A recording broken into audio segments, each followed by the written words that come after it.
to know you have rejoined us again on the program Good Morning Abuja, and it is showing only on the Unity Station NT 8 and 5 Abuja. Now, the role of information technology and internet to the development of our nation, Nigeria, cannot be overemphasized.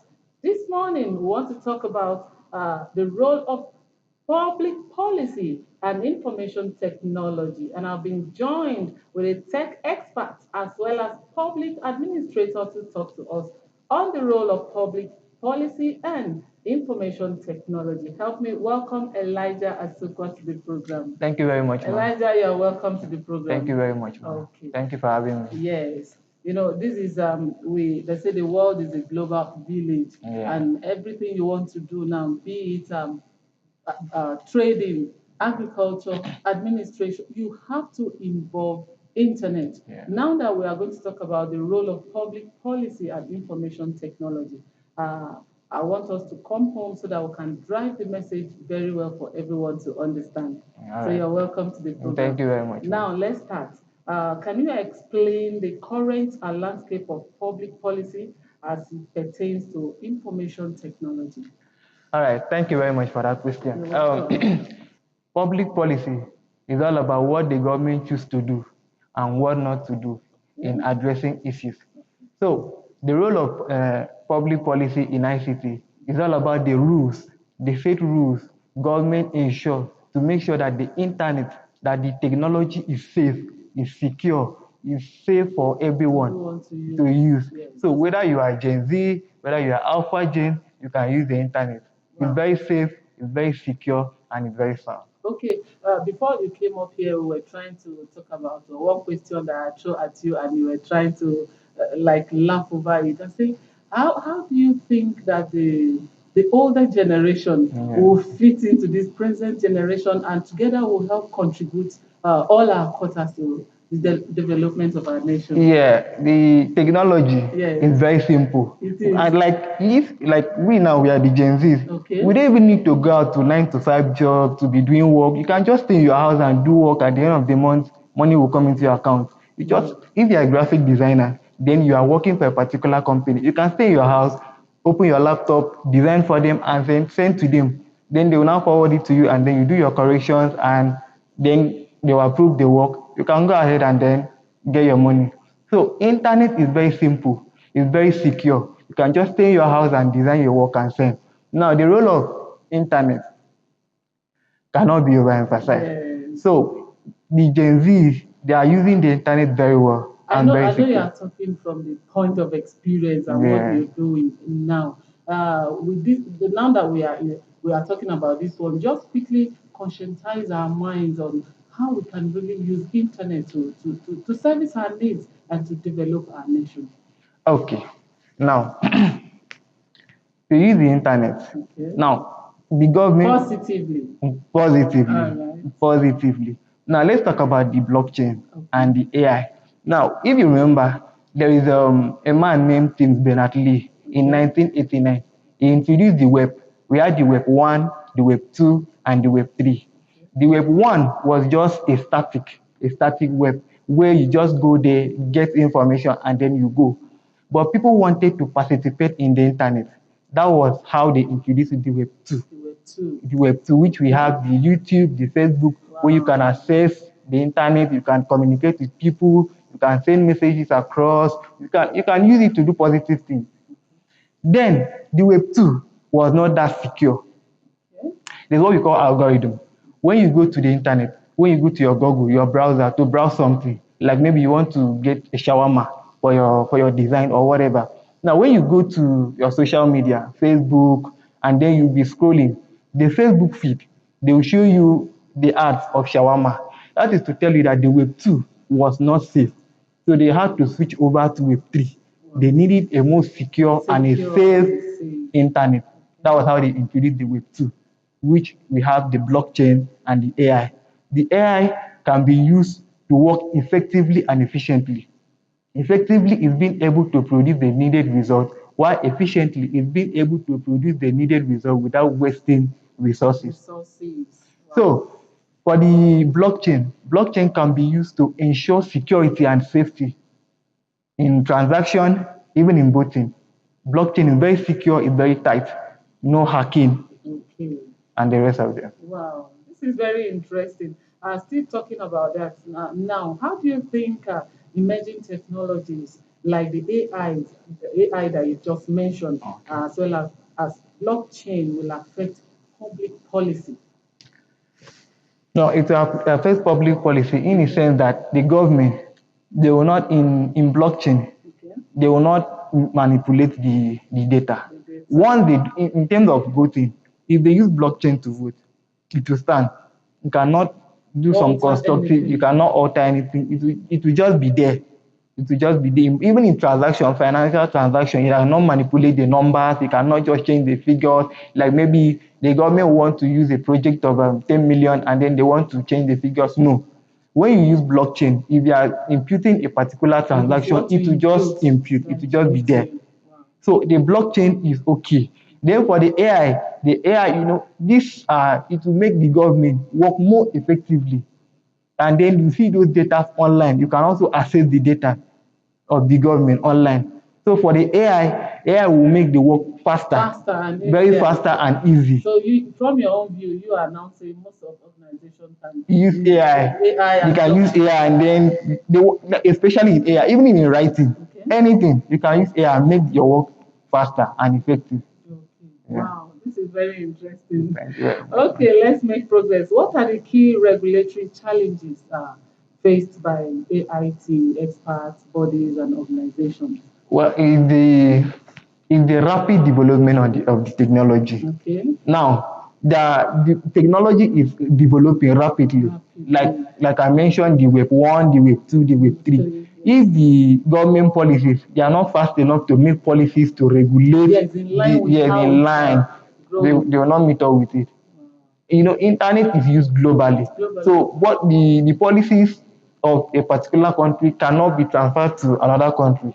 So the government will have to make policies that will meet up. That's one of the challenges that will meet up the rapid growth of the technology. And other things are since people's information are online, they need more security details. Because I was coming to ask that question. How can we secure our information on the internet? That's where the cyber security comes in. Okay. Yeah, so the government will use cyber security to protect information. In terms of hacking, Okay. they need a secure like the blockchain. Okay. Blockchain also plays a vital role. Yeah, so that you can secure people's properties, people's information online. That's it. Interesting. Now, how does technology influence government transparency and accountability?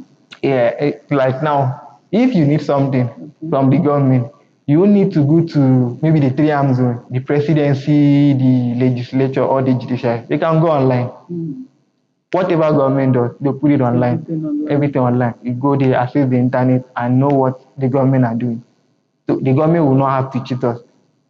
If the National Assembly, they are doing something, they are doing a budget, you go there, when they finish the budget, they can upload it online. You go online, check it. So by that, it will aid the government to work in a very good and transparent way. You don't have to cheat us, unlike the presidency. So however, the government can also regulate, make sure that this technology, they use it in a very good way, in a very sound way, by using it to work and then ensure that the system is very secure and tight. Yes, now we are talking about how the Gen Z, according to you, are being influenced by social media, information technology. How can we now deal with the issue of fake news? They say anything you put on social media, it's either is true or is false. Now, how can we, you suggesting that using AI and blockchain, especially blockchain, will tighten up the security? How can we help with what the present information technology to deal with fake news? Okay, for the fake news. Yes. I saw a post about Mr. Ki, who is a content creator also. Then he partnered with another content creator to try to create an app from the web, so so that they can verify a news. If you see a news online, you can copy it and go to that site, paste it, and then you verify it. If the news is true, they will tell you it's true. If the news is not true, they can tell it's not true. So with this AI, they can build an application where you need to verify an information, whether it is true or not true. So AI will help to verify fake news when if government made policies that okay, before you, if you see any news, before you confirm the news, copy the link or copy the news and paste in a particular AI. When you paste it, you can go ahead and verify the news. Once the news shows verified, you know that the news is true. Government can also set policies that if you spread any information without verifying from so and so link, it shows that that news is fake, whether it's true or not, without verifying it. So AI can help to verify information, can help to verify news. Wow, interesting. Now that you have so simplified the use of AI, blockchain, and how we can use the internet positively, because it has a lot of role in the development of our policies and our nation. Before we go quickly, I want you to advise the general public, especially the youth, on how to use the internet positively. Okay, so the use of internet positively is that when you want to use the internet, you don't have to spread like I said earlier. All this web is just to make life easy. Easy. If you look at the genealogy, the etymology of this web, it's just to make life easy. The introduction of computer, there was nothing like web. There was nothing like web. It was just computer there. If you need information, you come to my house or you come to my office and get the information. But since Bernard-Lee, he now came up with this web. So he introduced the web 1, gradually moved to web 2, and then to web 3, which is the AI and the blockchain. Now web 3 is more secure. So if you are using technology, you use it positively, either by sending jobs or by trading or by chatting with people or by sending messages. Like if you check the WhatsApp, daily they are updating the application to make it very easy. You wake up and see so and so application, wake up and see so and so update or features. These features makes the technology very easy. Initially, you now have a meta AI where you don't even need to go to Google and ask them anything. You can ask your meta AI and then they will tell you. You can copy it and then send it to the person. So these things make technology very easy. As well as life. As well as life. Yeah, as well as life. So using technology positively will help and they will transform the nation. Now you don't even need to stress yourself. Even salaries now, you don't even need to go to bank or the rest. They just use the internet and then it will meet you anywhere you are. Thank you so much, Elijah Asiko, for your contributions and for lending your voice to the role of public policy and information technology. You have advised us this morning that we should use technology, internet positively. In the area of trading, in the area of marketing, anything, but it should be positive. We do really appreciate your time with us this morning on the program. Thank you very much. Right. Thank you for having me. Okay, the program is Good Morning Abuja. Let's now go on this quick break. When we come back, we'll have more for you. Stay with us, please. Welcome back from the break, and it's good to know you have rejoined us again on the program Good Morning Abuja, showing only on the Unity Station NTA Channel 5. Now, the small and medium enterprises are contributing their quota to the development of our dear nation, Nigeria. They are the backbone of our economic growth, contributing about 48% to the GDP of our nation. Yes, are they not doing well? You will agree with me that they are contributing their quota, because at a point, there are places we cannot do without the small and medium enterprise. This morning, we'll be talking about their contribution. And to talk about that, I have an entrepreneur with me, as well as the MD of Balance Nigeria Limited, to do justice to the topic we have before us this morning. Help me welcome Edem to the program. Thank you very much, ma'am. Good to see you on the program this Good to morning. be here. Good to be here. There is no news that the contributions of the SMEs to the development of our nation can never be undermined now. We want you to, if we don't point it out, it will just be left untouched. Now that we are opportune to talk, you're here to talk to Nigerians. Talk to us their contributions to the development of our economy. Well, thank you very much. As at 2021, it was on record that there were more than 39 million SMCs active in Nigeria. And they employ between 9 to about 199 people. So imagine more than 30 million businesses employing approximately 200 people in Nigeria. That is a lot. That is a lot. Although, on the flip side, unfortunately, in the past 12 months, about 30% of that number has shot because it is easy to start a business, but very difficult to run it, to maintain it. So, a lot of SMCs have a lifespan of about 5 years. If you can break that 5 year cycle, you can move forward. My company, Balancer Nigeria Limited, was registered in the month of October 2019, and we began operations 2021. It has been challenging, but it has been worthwhile. So the Nigerian economy cannot do without that. As you rightfully said, they contribute about 48% to the GDP of our country, and I feel that they should be taken seriously and given every support necessary to thrive. You said something that after 5 years, you see, well, most of the SM is shutting down. Now, in your own case, what have you done to remain in the space? Well, it takes a lot of resilience, a lot of determination, and one of the things that is lacking in our generation is staying power, the ability to ride the tide no matter how difficult it is. And also, I think also being versatile contributes greatly to it because as a typical Nigerian youth, you cannot afford to do just one thing. You must have the capacity to do others. I write speeches. I'm a public speaker, and I do a couple of other things. I have something that I do in the digital space that keeps me going. So you have to be versatile. If you depend on just one thing when you're starting your company or you're starting a small and medium enterprise, you may shut down very quickly. But it all boils down to tenacity, staying power, resilience, the ability to keep pushing despite debilitating circumstances.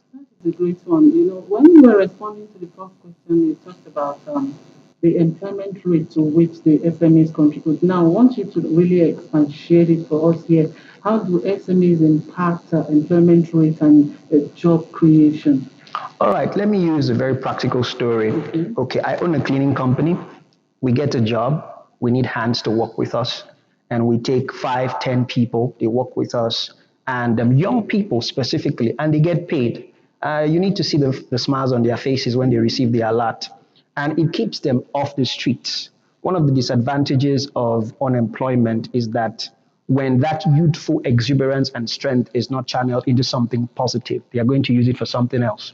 So every time we go for a job, we pick people, we take people with us, and then they get paid. Their families get to feed, they get to handle a number of things for themselves. Now, that is just me. So if I have the ability, let us say in a month, to pay 10 people, imagine many other businesses like mine doing same monthly, yearly, and so on. And this overall, contributes to the economic development and, of course, increases the employment ratio in the country. Talking about getting started is always a challenge. You know, there are some persons that have everything inside of them to contribute, but the getting started syndrome is an issue. Now, how do we address it? Because if we try to ask some persons, what do you see are the pitfalls? They tend to say finance, finance, finance. So, in your own view, what do you think? I think the first thing that is needed is mentorship. Okay. So when I graduated from the University of Calabar in the year 2015, I wrote my last paper in February 2015, and I started work for a cleaning company in Calabar the next month. I resumed work, I think it was on the 9th of March 2015, and I saw how they did things. Now, the typical Nigerian youth in many cases goes in for the money, but I went in for the experience. I wanted to learn. And in the process, I built relationships. Relationships. Now, many people do not understand that relationships constitute the highest currency in the world. So, if you know a person, you know a couple of persons, you can use that to start. Also, friends, family members, acquaintances, associates, and the like. When I had a job and I had to move, I think that was 2018 from Calabar to Abuja. What I did was to build relationships from that time. Imagine 3 years. I served in Abuja between 2016 and 2017, worked at or served at the office of the Secretary to the Government of the Federation. So when I wanted to start, it was considerably easy for me because I had built relationships. So if you do not have finances and you are at a certain age, it may be possible that you've been careless with relationships. You can use that to start. Believe me, it works. It works. Yes. Going with experience. Yes. Now, the challenges for the entrepreneurs, what are the challenges you think they have and how to overcome the challenges to break through? Well, I think number one challenge would be the general economic landscape. I like to see Nigeria as a developing economy, and therefore the challenges that we have are not alien to economies that are developing. And it can be very, very difficult to thrive in an environment like this. So I like to say, and of course, it behoves the government to create a platform to cushion the effect. And also, public-private partnerships can come into place to make sure that happens. So that is the first challenge of the average business owner, a small and medium enterprise. It's the debilitating circumstances of our economy due to possibly decades of mismanagement. But I believe that we're on the right track. So that is the number one challenge. And secondly, sometimes, not a lot of times, the finances needed to expand. Like in janitorial services or cleaning services, you can do the work or the job manually, you can use brooms and so on and so forth. But if you want to take it a notch higher, you need to buy machines. And machines vary in price. You can get some for about 50 something thousand naira, and then you can see some for 5 million, 10 million. So for many businesses, small businesses, funding can be a problem. So if you give them funding, that can be good. Number three can be lack of knowledge on what to do. Yes, if you want to upscale, if you want to expand, if you want to move forward, there's a degree of knowledge that is needed. And I like to commend Sweden. I passed through Sweden a couple of years ago, and they did their best in communicating knowledge, the knowledge that's necessary, because it's not just the money. You must know how to use it to be productive. So I dare say these three things. Okay, very interesting there. Now, you mentioned Sweden, but we still need to ask, what do you think should be the favorable policy, government policy that will help the entrepreneurs? Taxation. Okay. Do something about it. Okay. If it is possible to grant small businesses a tax holiday of about 24 months, I think it will do them a great deal of good. Sometimes you may not know what that means until you have a physical location, you have a signage, you have an office, and a couple of people come in making demands. And you're like a baby who is not walking yet, and then they are making demands of you. Imagine expecting a baby to go to the toilet by himself or by herself.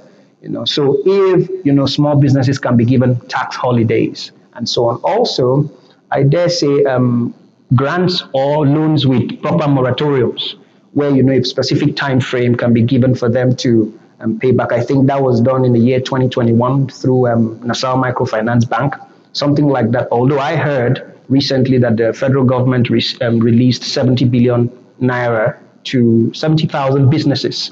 I think, with interest rate of about 9%, and each business will get, I think, around 1 million naira each. I think that's a good initiative that'll help a great deal. Yes. Okay, talking about partnership, you mentioned partnership. What do you think? What is the role of partnership to help the small and medium enterprise? Well, one of the great books that we know say that two are better than one. Exactly. And there's a synergistic approach when it comes to, you may not be able to lift this desk alone, but if we combine our collective strength, we can do that. So that extra energy is called synergy. And it contributes greatly because what you may not know, outknow it. What you cannot give, I may be able to give it. So partnership is necessary, but what is more necessary is strategic partnership. The partnership that is beneficial to you, that can take you to the next level of your business or your life as envisioned. And in many cases, many people are not, where we live in a generation that anything goes, and people are too full of themselves to associate with others All right. for collective benefits. In your view, anyway, now we live Yes. in a global dispensation now. What do you think should be the role of internet information technology to aid the SMEs as well? The social media has actually provided or connected worlds. Early this year, I did something in the digital space, and I was connected to someone in Ireland, connected to someone in India, and we worked really well. Now, the question is, do you have value that you can sell to the international community? Do you have, it's not just about, putting things out there.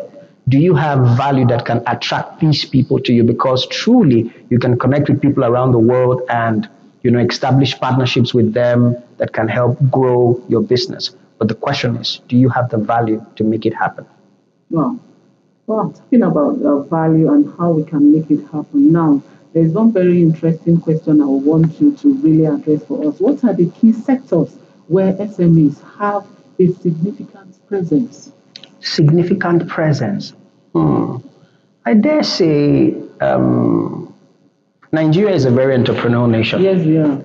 And a lot of young people are doing their very best to forge ahead and establish businesses. So I dare say that based on what I've observed in the past 3 years, you can see sectors like tourism, you can see sectors like agriculture.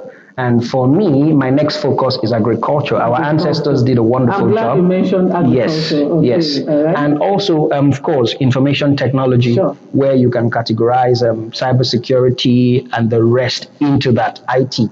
So I dare say these sectors are prevalent now. So tourism, when I say tourism, I categorize hotels, businesses that have to do with leisure. I categorize event planning into that. I categorize a number of factors that have to do with that field, and agriculture, which is very necessary, very, very necessary. I have an NS opinion that a number of young people should go more into agriculture. Why? Food security. Food security. We need that at this time. Okay. 2 years ago, I bought a bag of rice for 35,000 naira. I can't seem to do the same. But I believe that if more young people can take advantage of that sector, a couple of young people, because of virtual jobs, many of us prefer to sit before our computers and they don't like to get our hands dirty. But at the end of the day, we need the food. Okay. So food security will help a great deal. Well, it's a very good one. Okay, before I let you go now, I want you to talk to the minds of the youth. Because when you look at the space for the SMEs, you see that the sizable numbers of people you see, they are the youth. Talk to the youth, encourage the youth, and your advice generally. Well, my general counsel to young people like myself is you have to be resilient. I saw something some time ago, and it reads, I've given up, and I done the rest since. Please don't give up. Wow. Do your best to push, do your best to stand. And you must understand that your life is connected to a couple of people. And if you're ever discouraged, remember that there was a time that Dangote was young. There was a time that Tony Elumelu was young. What if they give up? That's the question you should ask yourself. And it's left for everyone to answer. Yes, and thank it's left you for so everyone much to for answer. your time with us this Thank you morning. so much, ma'am. Your contributions, your advice has lifted our spirits up. And personally, I've learned so many from your wealth of experience in the space of the SME and the entrepreneur that you are. We do really appreciate. Thank you so much, ma'am. Thank you. All right. We have been talking about the contributions of the small and medium enterprise to the development of our nation. And our resource person here this morning has advised us, has encouraged this morning. Resilience is the key. Do not give up. If you give up, what will happen? Go out and impact your world. And he's been Edem. Once again, we thank you for your time. Thank you, ma'am. Okay, the program is Good Morning Abuja. Let's go on this quick break. When we come back, we'll have more for you. Stay with us, please.